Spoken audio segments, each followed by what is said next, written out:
Hey everybody, and welcome back to the channel. First, I need to do I wish my alerts hadn't gone off, but at least it told me for once, because basically every single other stream I've done, it gives me no alerts whenever I go live on anything, whether it be YouTube or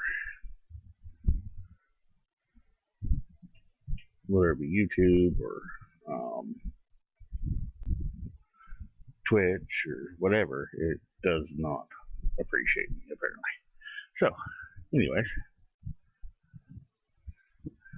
now that we're here, let's see if I can get this thing to, see if I can get some regular housekeeping out of the way, see if I can actually type anything, because, you know, that's important.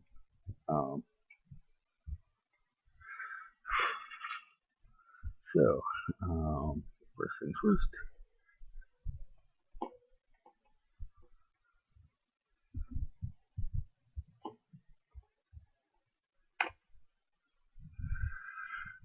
And it works. All right. Let's see. Let's get everything sorted. See if I can get things to go.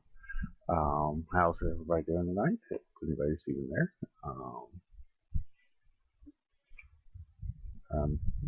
Hoping that somebody does show up, but you know, everybody has their own things to do. And my incompetent streams are not something that people would normally look for,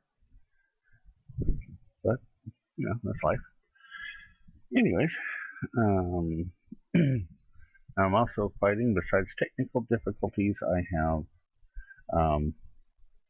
small furballs in the area that you can probably hear in the background that are agitated right now, because their large furball has finished feeding them and said that she needed to go for a walk. So, I guess we can, let's start with something a little bit light before we get into the main reason why this has the title it has. Why this stream has the title.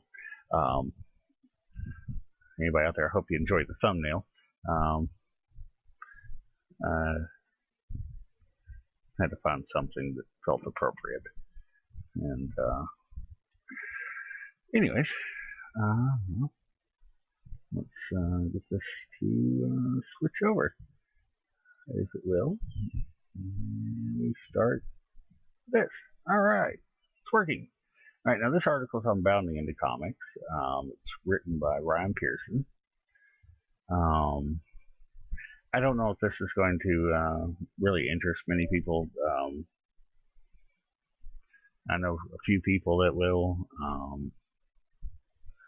So, I don't know, but we'll figure out. We got Pokemon Scarlet and Violet alleged leaks roundup. Over 120 new Pokemon, only 2 new regional forms, a bike Pokemon, and more. Oh boy, now we get a sentient bicycle. Like, alright, I'm going to put this out there. The best part of anything to do with Pokemon is not the games themselves. It's to go with the entries they have for the various Pokedex entries. Dorkly does a really good series going over the entries for different Pokemon, and it is really funny and really dark at times. But we'll get going on this. At Control Leaks is a Twitter account dedicated to recapping alleged leaks on upcoming Pokemon games, from both somewhat trusted social media accounts and sources that spoke directly to them. To summarize our prior coverage, the claims include final starter evolution types and heavily redacted images of 2 of them and their design inspirations. We've also had descriptions of unrevealed Pokemon, such as a coin, a hammer-wielding creature, a mouse tooth fairy, a Japanese culture-inspired bug, a dolphin, a flamingo, as well as evolutions and regional forms for existing Pokemon. Two of the game's features will include futuristic or ancient forms of Pokemon, along with R-Fakes, resembling an existing Pokemon like a regional form, but all of these have their own name and Pokedex number. Players can also use a crystallization in battle so their Pokemon can deal extra damage with certain types of moves. Mega Evolution and Dynamaxing will not return. A new region may be called Paldea, I guess? Paldea? I don't know. Terrible names. Gyms may be tackled in any order, though there is no level scaling. There could be 3 routes or quests to get the game's ending. Players will allegedly have classes, exams, and interviews with school uniform inspired character customization to match. Right. Okay. Arceus seemed to do pretty well, so visually I'm sure a lot of people say, visually it could have been better, but Pokemon is a simplistic series. It's a simplistic game they're working with. So, they make it look nice, but they don't want to go, say, Breath of the Wild on it. I don't know whether that was a choice for dealing with the hardware or if they were more focused on let's get that one out and put more work into the next one, because that could be a possibility as well. But you got various things. There are 120 to 140 new Pokemon. This includes the Ancient/Future species. Ancient/Future Pokemon species can't evolve.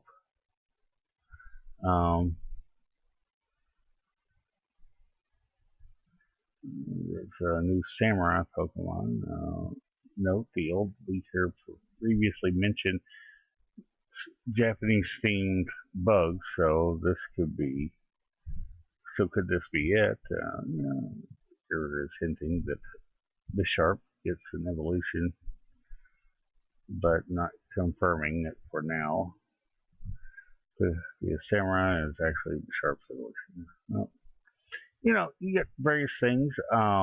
If this is the sort of thing that you're into, Bounty Comics has some pretty good articles, and they do link this person's Twitter, so you can go and check them out if you want. I don't know if it's interesting to anybody that may be watching right now, but who knows? Let's switch back to this screen.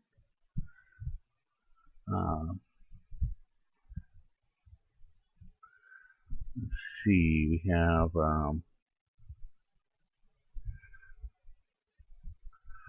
see, where is it? Oh my lord. Okay, we got an article that makes me feel old. Okay, it really does.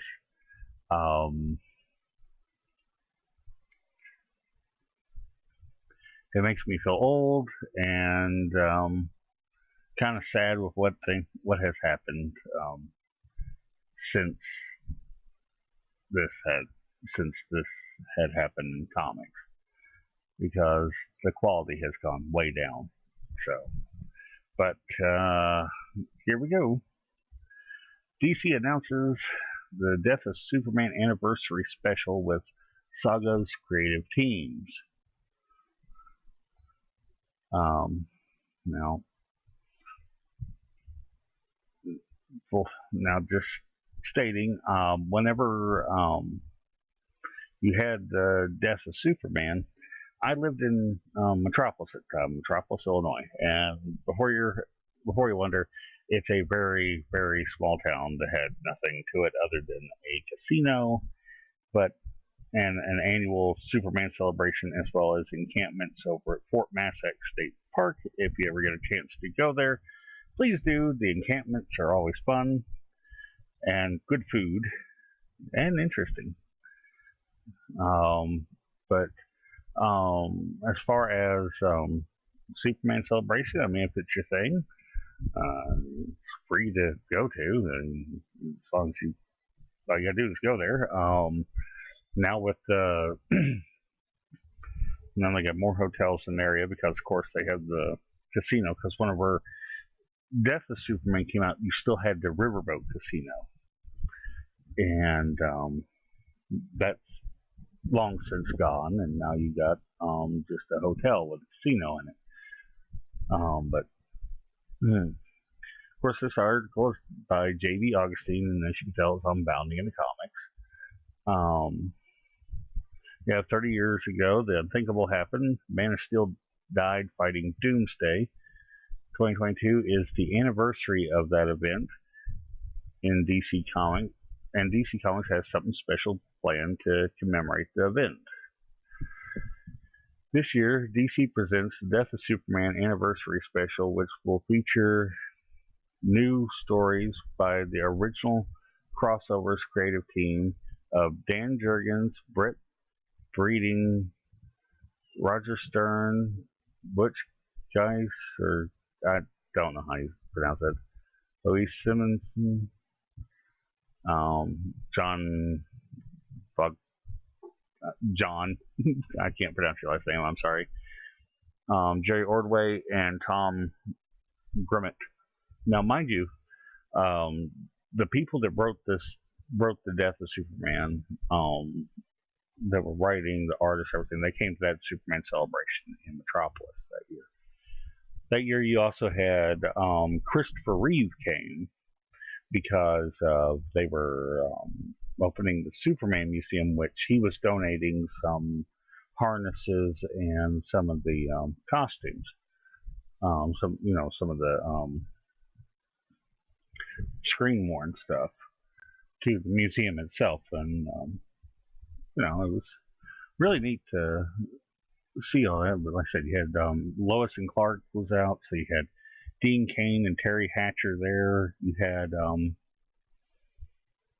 had the original Lois and Jimmy there from back during the days of George Reeves. It was, whenever I was a kid, that was a big deal. So, but each paired up for four described to explore the lasting impact of Clark's death had on his family and friends. DC's announcement continues. Each of the original creative teams from the Death of Superman has reunited to tell a story that shows how some of Superman's biggest allies reacted during and after his fateful battle with Doomsday, which I don't mind them doing that. That's kind of a nice thing to do for 30 years since they did that. And you got Jurgens and Breeding reteam along with colorist Brad Anderson and letterer John Workman for the story The Life of Superman, which introduces a new villain, Doombreaker. A young John Kent finds out in school that his dad has died. His dad had died years earlier, as his parents never told him about the fateful day. In the midst of dealing with this emotional news, John and Clark need to team up to fight a new villain connected to Doomsday called Doombreaker. Okay, you got. I know they're trying to blend the new stuff in, but there's one thing, honestly, I'd like them to do without changing one thing. Just for a limited run, re-release the original Death of Superman and Funeral for a Friend. I mean, it was, Funeral for a Friend was, they just re-released those as they were back when they were released. That would be really nice. I don't even buy comics right now, but I buy those just to have those again. I mean, my uncle has my copies of the originals, and they're autographed, which means I got them cased up, so I'm never going to touch them again. But I'd like to reread them and not do it digitally. There's something special about having it in your hands. Other than that, I'd say don't give DC your money. Go to Eric July. If you want to give money, or go to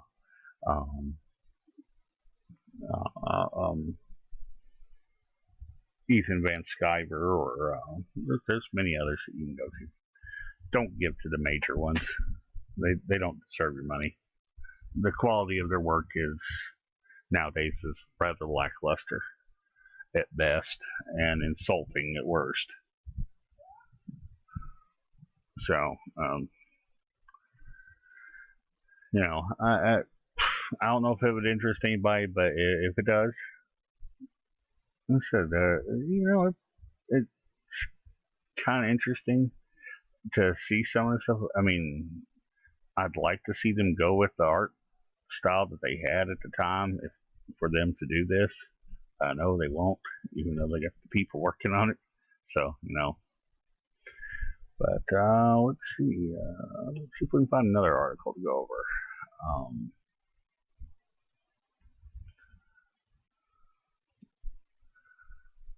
Let's see.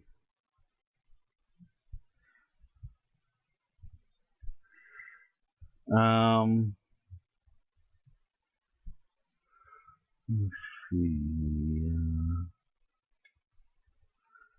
Here's something that, just for amusement's sake, and it actually plays into what the next article will be after this one, as far as cause and effect. And this, of course, is also Unbounding in the comics. And after the article after this one, then there's a few other places I want to show some stuff. And if anybody's in there and in the chat and has any suggestions for anything, let me know. I can look it up real quick. This is by Jacob Smith. DC League of Super Pets bombs at box office with limited competition. Dwayne Johnson and Kevin Hart's DC League of Super Pets wasn't the box office smash that Warner Brothers Discovery hoped it would be.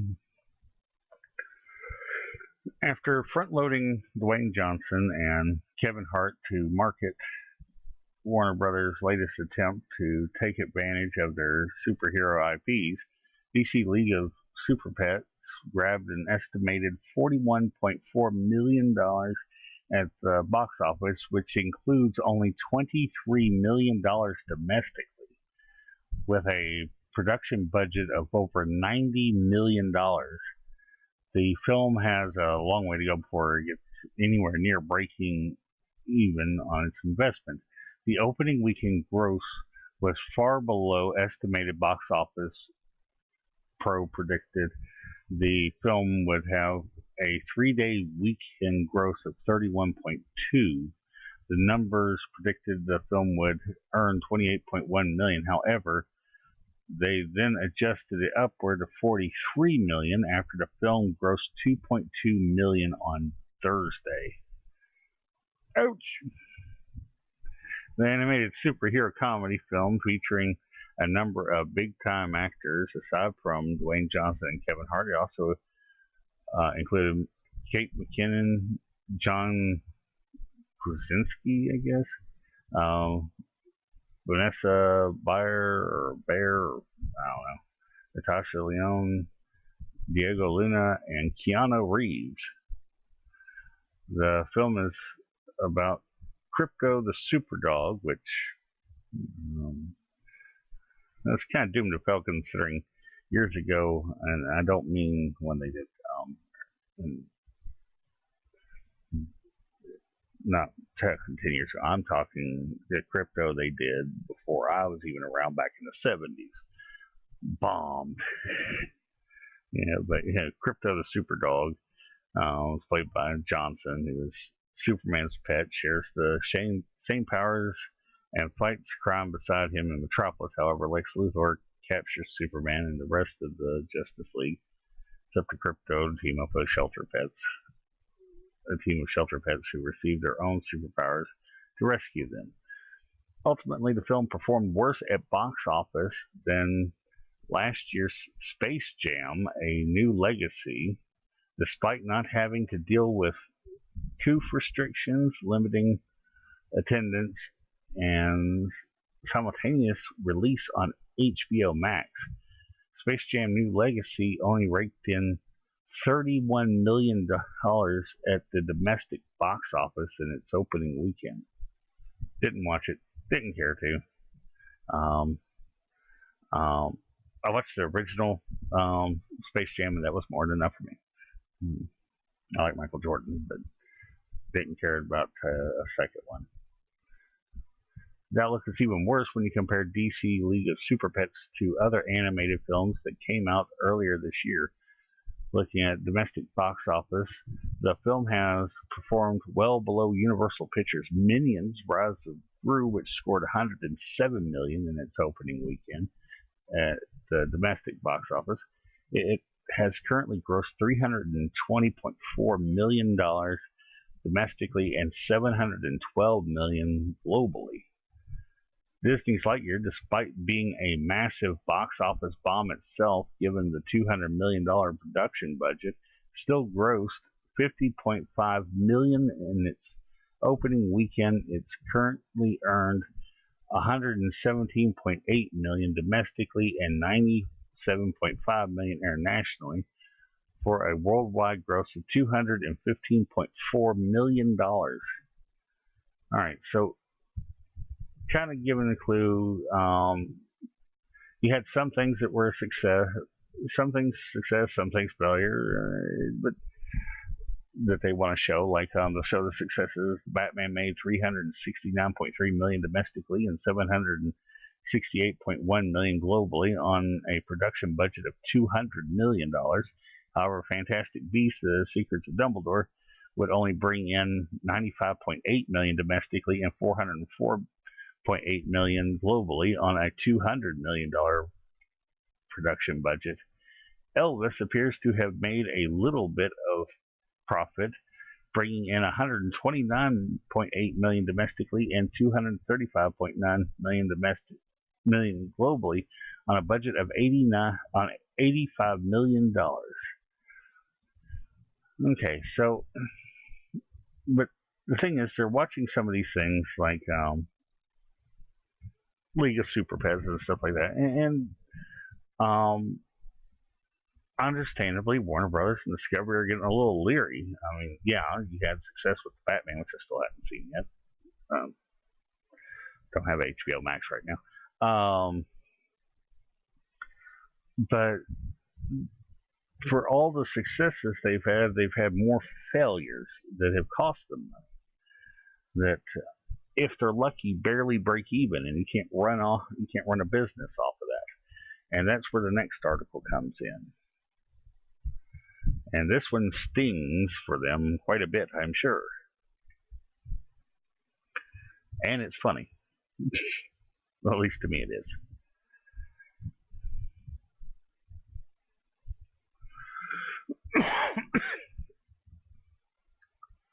Okay. And here's the meat and potatoes of the what the hell was that? You have multiple reports. Warner Brothers Discovery cut losses, cans race swapped Batgirl film following poor test screenings. Now, I don't care about race swapping or anything like that when it comes to it, because I didn't care about a Batgirl film anyways. Not because I don't like the character, it's just I blame DC for it, and sort of like with Marvel stuff. The quality of stuff that they put out over and over again, it's not something that even seemed It's like after Endgame, I haven't really watched anything Marvel. Um, I watched the Snyder Cut for Justice League, but I can't really see myself watching anything more coming out from DC for their comic book characters right now. I mean, Black Adam looks okay, but you know, been burned too many times and just not willing to go back into that. But yeah, this is by Spencer Cooley, if it is. Please forgive me for mispronouncing if I've mispronounced. Like I said, I don't care about race swap or anything like that. I mean, who cares about that? As long as you write well and make a story actually worth paying attention to. Although the ginger side is starting to get pretty rough. I mean, how many, outside of Karen Gillian, how many redheads do you see out there anymore? But anyways, in yet another devastating blow to DCEU and its ongoing attempt to find direction, Warner Brothers Discovery has reportedly pulled the plug on their race-swapped Batgirl film. News of the film's cancellation was first made public on August 2nd by the New York Post, who allegedly learned of the development from a top Hollywood source. Well, I don't like that. But, you know, take it with a grain of salt. I mean, who knows? It may still come out. It may not. According to the source, test screenings of Batgirl were so widely panned by audiences that the studio chose to shelve the film and eat its entire reported budget of $70 million though the source claims it actually exceeds $100 million out of concern for the brand's future.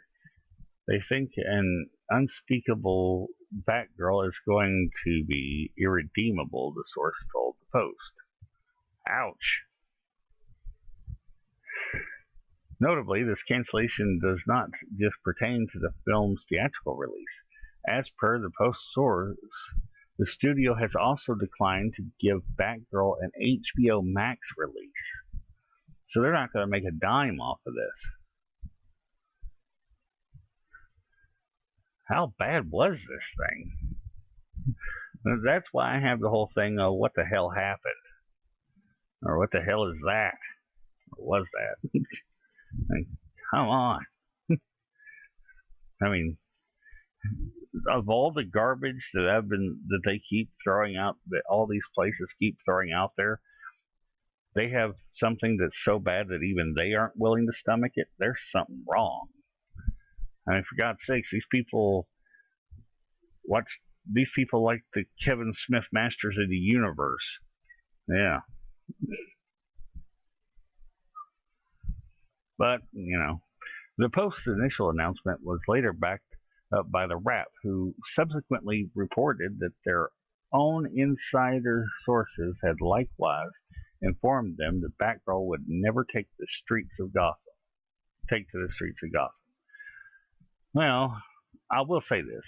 If it's anything like Batwoman on CW, which I saw trailers for, I didn't watch the show because I don't have CW and didn't care to. Oh boy, that was going to be a dumpster fire.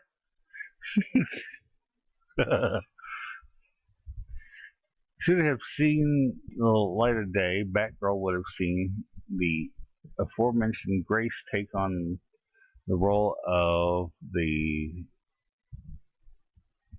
heroine alongside Brendan Fraser as Firefly and J.K. Simmons in a reprisal of his Snyderverse role as Commissioner Gordon.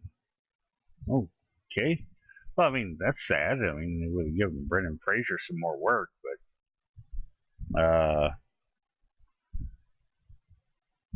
anybody seen Brendan Fraser lately? Michael Keaton was also confirmed to make an appearance in the film, with rumors suggesting it would be his first appearance as a mentor to a new generation of heroes, all of Batman Beyond, including Grace's Batgirl, Sasha Kelly's Supergirl.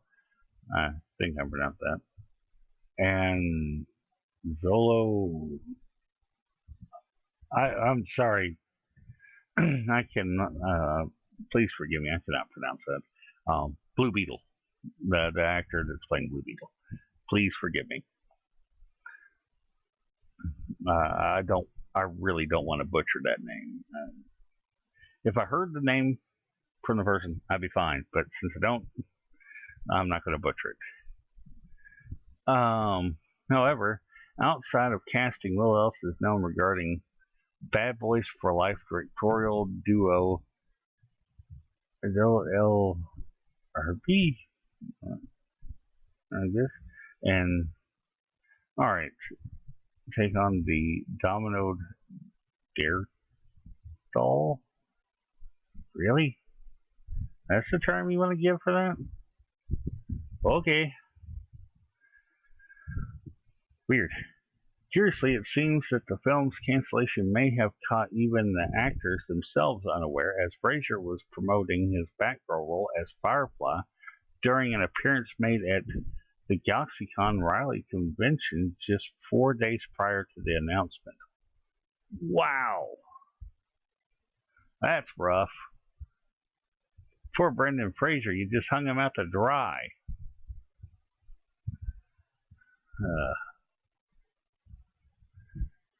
He didn't deserve that. There's more to the article for if you want to go into it. I don't want anything to do with Ezra Miller. Quite frankly, that creepy bastard needs to go away, get some help, and stay as far away from cameras as humanly possible, at least until he gets help. And Miss Turd there can go on her merry way. May she get many successful acting jobs so she can fill out those checks to Johnny Depp.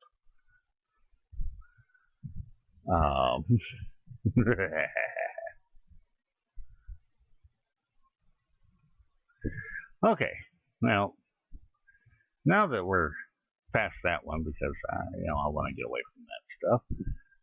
But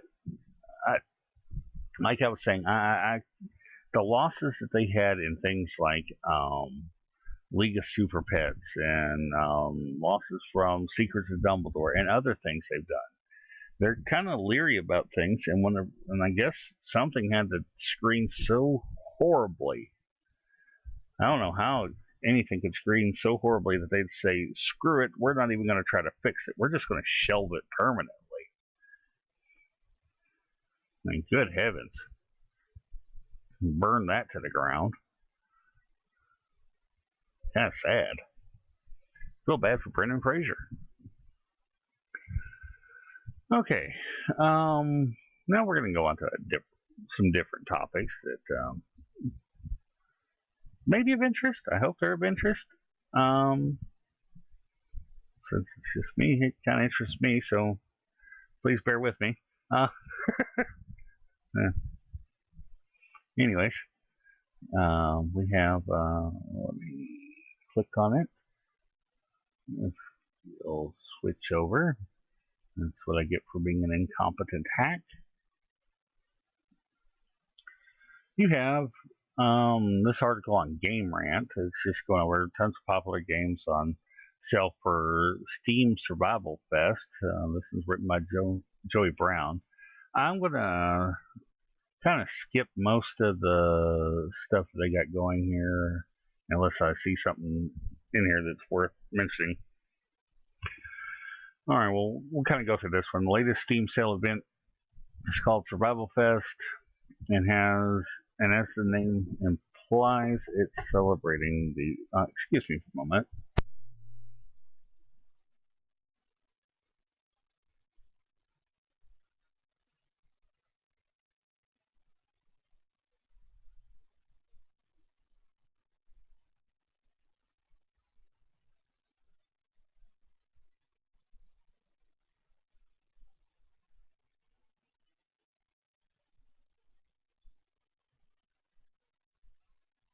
Sorry about that. And latest Steam Sullivan, yeah, Survival Fest, the name implies, is celebrating the prominent survival genre with discounts up to 75% off many of the biggest titles. Immersive survival horror game, The Forest, is 75% off, along with um, the Terraria in space survival crafting game Starbound. City builders with survival themes are also included in the sale with 75% discount on both Northgard and Frostpunk.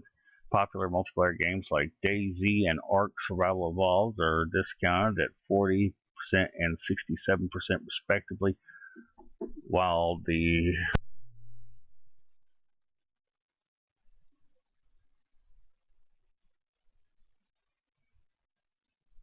I'll be right back. I got a little problem.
Sorry about that. I got a little bit of a problem. I got a little emergency going on.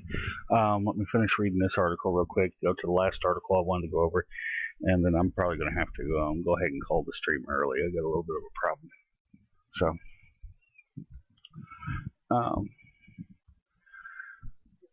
yeah.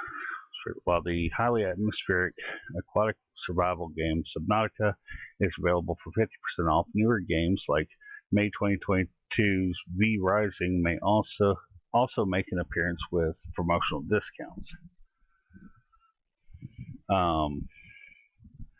Alongside many discounted games during Survival Fest is a showcase of playable demos for upcoming releases in survival genre, survival crafting games such as the Planet Crafter, Survival, Fountain of Youth, Far World Pioneers, and Dysteria.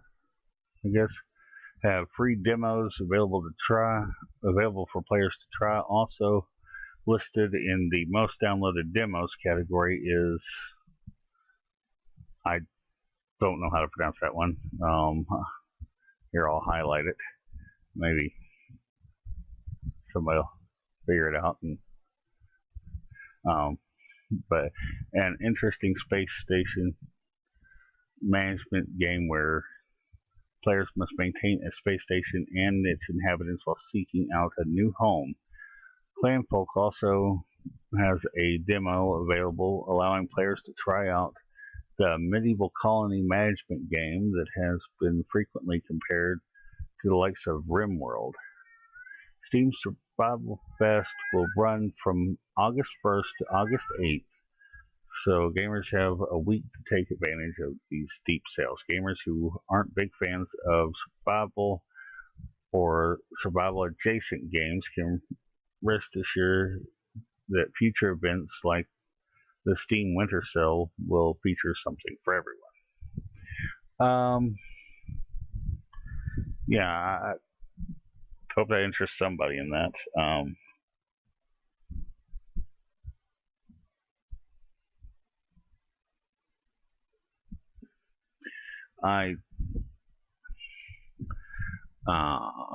Sorry, I'm a little distracted. I got a little bit of I got time while they're getting the last few things adjusted, and then I really got to head out. I'm going to see if I can find, there was one other article that I wanted to go over that was kind of, well, two articles technically, but one was kind of funny. The other one was just interesting to me, and I hope it interests anybody that's there.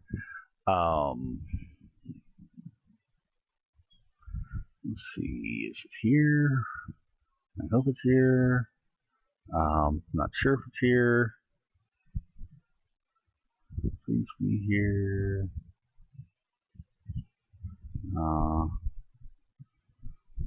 It was really, really funny.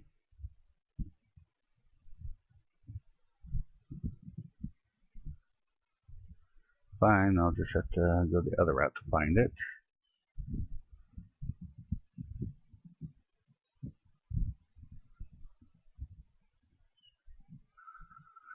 As much as I don't like them, we're gonna go here.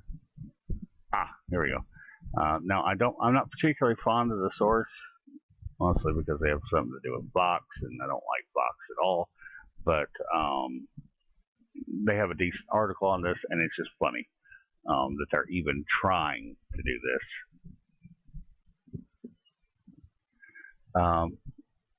You have where Netflix is now. This is on the Verge, is on Verge, and Ash Parrish wrote this one. Netflix's limited edition Cowboy Bebop vinyl is a very good boy, despite the show being a letdown. Getting new music out of the deal is a good bargain. Not really whenever they butchered the music that Yoko Kanno had wrote and the Seatbelts performed. I mean, that's one reason. Although it was good for a bit, it went downhill.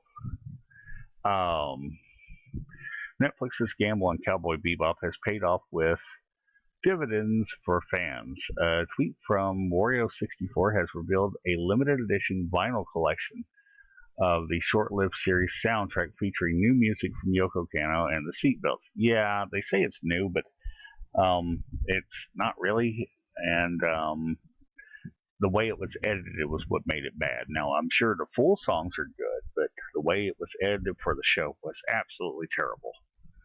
And they should lower their heads in shame for even doing that too. But this is the kick in the teeth, though. Limited edition Cowboy Bebop 2x LP soundtrack available at Netflix for $160. Limited to 1,000 quantity, featuring the decadently furry and super touchable jacket. That's kind of creepy.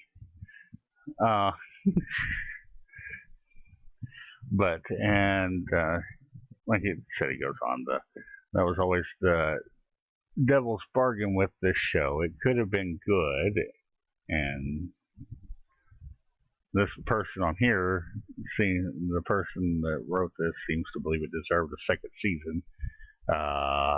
No. I don't think I could force myself to watch a second season of that. I don't even know how I survived the first one without gnawing off my own leg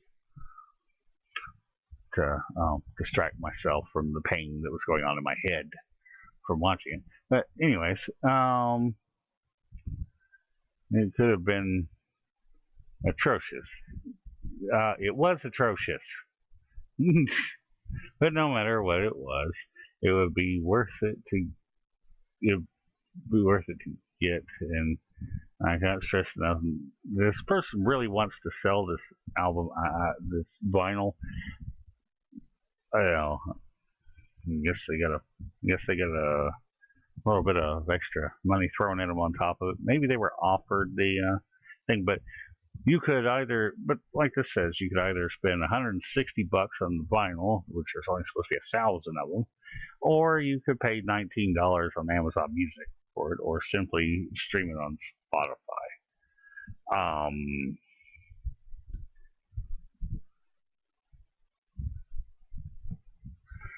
Yeah.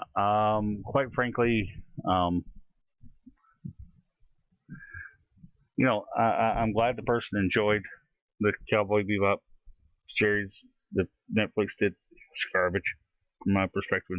I mean, I got a friend that he didn't even make it to the first episode, and if he saw what became of it, and my problem with it is, one, they chopped up the story they chopped up the timeline so much for introducing characters that it made it incomprehensible. I mean, you had characters that didn't appear until within the last 5 episodes, or reference of the anime, or referenced characters that didn't appear until then, as though they were right then. Then you had the impossible character to do, which is Ed. I'm sorry, there isn't a human alive that could do that, and what they chose to do it was, this is nothing against the person that played Ed. Okay, I have no problems with the person that played Ed. That person should not receive any type of crap for this. Same with the one that played Grin, which is terrible. All around, they're the only 2 characters that were actually any good in it were Ein and the actor that played Jet. I didn't mind so much what they did with Jet as much as I did with everybody else. I would like them to stay with the original, but I understand having to change certain things, but they changed way too much and butchered way too much. And it was just, I mean, I'm not going to dwell on it too much, but it was just, I'm glad some people enjoyed it, the ones that did. The one that played Ed played the worst. Oh God, that thing is nightmare fuel. And I used to think that the CG Carrie Fisher from Rogue One, which I enjoyed Rogue One. Yes, I'm going to catch crap for that. And I don't care. Some of us like crappy movies. But, and generally speaking, I really didn't mind. I actually enjoyed that one for different reasons, but I can't think of anybody that didn't like the last little bit with Darth Vader going down a hallway and cutting through people, just slicing through them like everybody's wanted to see Vader do. But they only get to do it once. Anyways,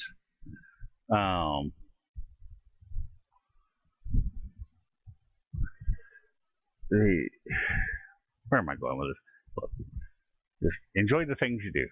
Okay, and if you enjoy something, no matter how much I may criticize it, enjoy it. Enjoy the show. Enjoy the show. Enjoy the movie. Enjoy the game. I don't care. Does not matter to me. Um, I still want to have feedback from people. I mean, I'm never going to agree with it. I mean, probably anyone on anything, really. Generally speaking, I've had a point of indifference. I will be doing on, and Lord knows why I've decided to do this. I will be doing live streams immediately after each episode of Amazon's The Rings of Power is released. I'll be live streaming immediately after. Well, maybe not immediately. You're gonna have to give me like half hour, 45 minutes, just so I can collect my thoughts. It will be the live stream immediately after. That is right after will be a spoiler free, whereas the one done the following night will potentially have spoilers in it. I haven't decided whether I'm going to do that or not. But I don't want to ruin it for people that want to watch it and enjoy it. I hope they do enjoy it and then go from there. That way, even if somebody is deciding I'm going to just binge the series, maybe they can watch and laugh a little bit. For anybody that might show up and watch me flounder, because I have no idea what the heck I'm doing. I'm still trying to figure out what I'm doing, and at least we can have some fun on the way. Now we're going to get to the last article that I really wanted to go over before I go.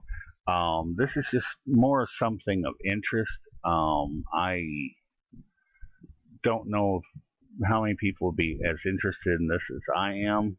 I would hope a lot, but you never know in this day and age. But unfortunately, I had to get this from another source I don't like. I had to get it from Fox. Please forgive me for that. But they had the best images and best written article for it. You have James Webb Space Telescope captures Cartwheel Galaxy in stunning hues. This is written by Julia Musto. Or I think that, I don't know how to pronounce it. I'm sorry. I think it's Musto. I hope so. The Webb telescope's first images of galaxies and other celestial wonders were shared in July. New image from, we're talking about the Cartwheel Galaxy. The image NASA said offers new details about star formation and the galaxy's central black hole. Pictured alongside two smaller companion galaxies, the Cartwheel Galaxy is located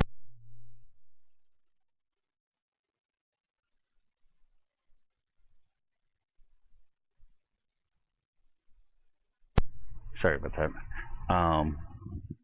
The Cartwheel Galaxy is located about 500 million light years away in the Sculptor constellation, though its wagon wheel-esque appearance is the aftermath of a collision between a large spiral galaxy and a smaller galaxy that is not pictured.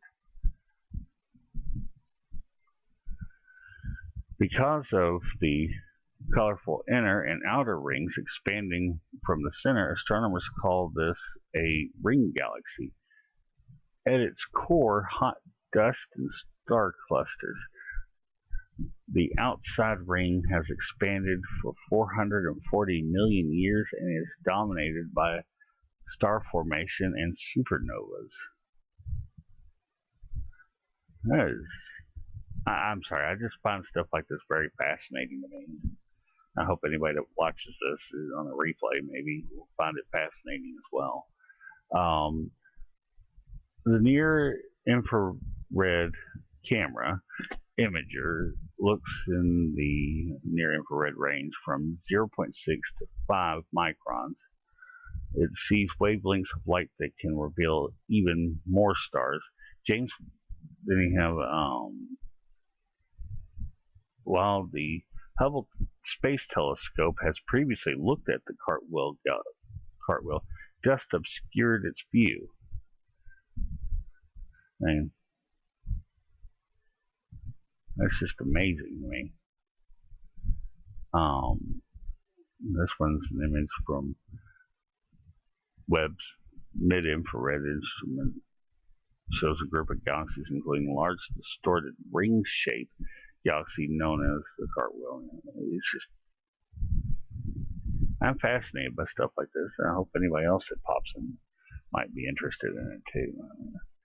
Anytime I can find something like this, if anybody there wants to see this, leave a comment, and I will definitely try to find more stuff like this. This is stuff I really enjoy looking into and looking at. NIRCam also reveals the difference between the smooth distribution of space of the older star populations and dense dust in the core compared to the clumpy shapes associated with the younger star populations outside of it. The agency said in a release with the image, the mid-infrared instrument reveals regions of the Cartwheel galaxy that form the spiraling spokes much more prominently. What looks much like craggy mountains on a moonlit evening is actually the edge of a nearby young star forming region, NGC 3324, in the Carina Nebula. Webb's observations underscore that the Cartwheel is in a very transitory stage. The galaxy, which was presumably a normal spiral galaxy like the Milky Way before its collision, will continue to transform, NASA said.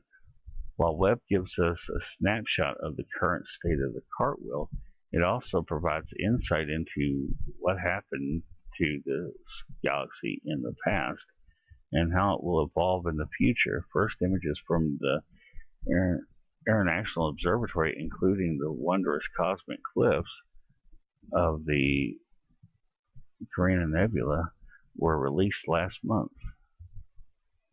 I mean, like I said, these are just things I really enjoy looking at, things I'm interested in. I mean, it's just extremely fascinating to me. And like I said, if anybody watches this and wants me to look more into stuff like this, I have no problem doing that. But anyways, I do unfortunately need to go. There was a few more articles I'll just save them for another day. But I thank you very much for your time. Anybody that's there, anybody that watches this in replay.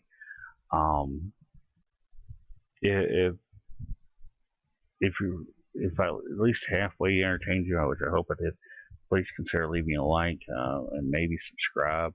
I'm trying to try to do more regular content, as well as, like I said, I am planning on and trying to schedule things out to be ready for doing regular weekly live streams with the release of the Rings of Power. I'm still trying to get my footing here and figure out where I'm going. Any suggestions out there for improvement, please let me know. If you liked what I did, let me know. If you didn't, why, tell me. I mean, constructive criticism is definitely helpful because I'm still learning what in the world I'm doing. I'm not comfortable with this. I'm more comfortable on Twitch, to be honest. But I thank you all for your time, and I hope you have a pleasant evening, day, or whatever it is for you. And I will catch you in the next stream, which should be fairly soon. Have a good one.